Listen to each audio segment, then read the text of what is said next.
ABC6 News meteorologist Christina Schallhoop joins us now with the latest on Milton. Christina, this storm is just so scary. It really is, to be perfectly honest. And look, we don't like to mince words here when it comes to big storms like this. It's incredibly dangerous. And what Dominic said, by the way, is actually quite true in terms of the storm appearing larger. It's actually because of an interaction with the jet stream, something, of course, we're going to be tracking. But there is just so much to look at when it comes to this storm.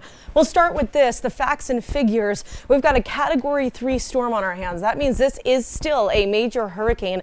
And something I just have to impress upon you guys is that, look, it does not matter if it's a 1, 2, 3, 4, 5, a tropical storm, a tropical depression.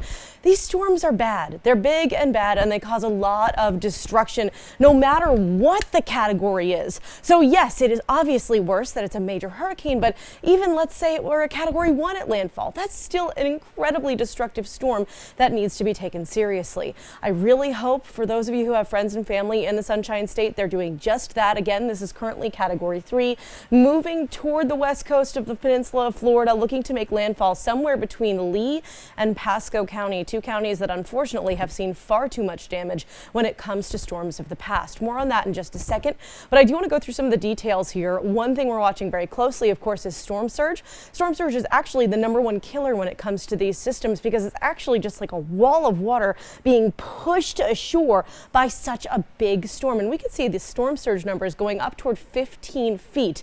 I want you to think about that for a second, right? Like I'm 5'2", for example. 15 feet, that'd be a good 10 feet above my head. And I know that there are plenty of you who unfortunately would be in the same situation here. I don't think I've ever met anyone who's 15 feet tall and would be above that wave of water.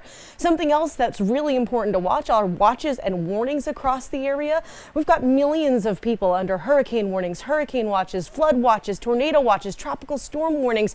Our tornado watch at this point is upwards of 17 million people. And that's not even including the warnings where the tornadoes are actively happening.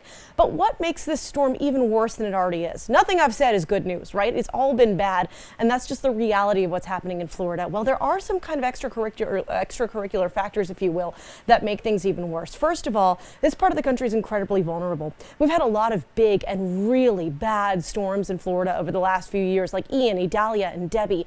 Resources right now are strained by most recently Helene. This storm made landfall less than 2 weeks ago. Now we're already talking about another major system. Of course, we've also got residents experiencing something I call storm fatigue. You feel it, right? When the weather's too icky for too many days in a row, you're kind of tired, you're kind of stressed.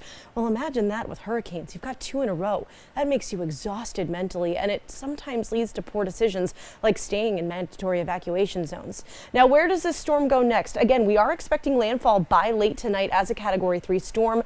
It looks like Milton's going to make its way across the peninsula of Florida, thankfully moving relatively quickly before it heads out to sea and eventually toward Bermuda as a post-tropical area of low pressure, something to watch there. Now, in terms of what's happening at home, again, we're going to keep an eye on Milton. We have to, right? This storm is too big to possibly ignore it, and I really hope, again, your friends and family in the south are safe. Otherwise, here at home, life is pretty good. We have an area of low pressure to our north that's been bringing a couple showers back to parts of northern New England and upstate New York. As for us, we're mainly in the clear, but I wouldn't be shocked if a couple of those showers tried to sneak their way in by later tonight. For now, no problems, though. Life is pretty good in the Ocean State. It's a beautiful day. We've seen some sunshine, and we've been pretty close to the number in terms of average high. 65 right now. The average high is 66. That's not too bad. Some sunshine making its way over even towards Smithfield as well.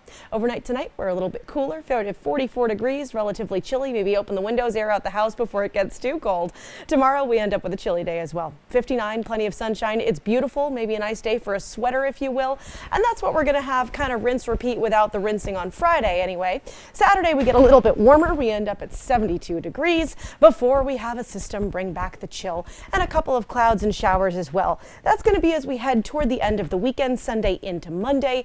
Overall, nothing too big or bad, just something to keep in mind before it turns sunny and cool at the start of the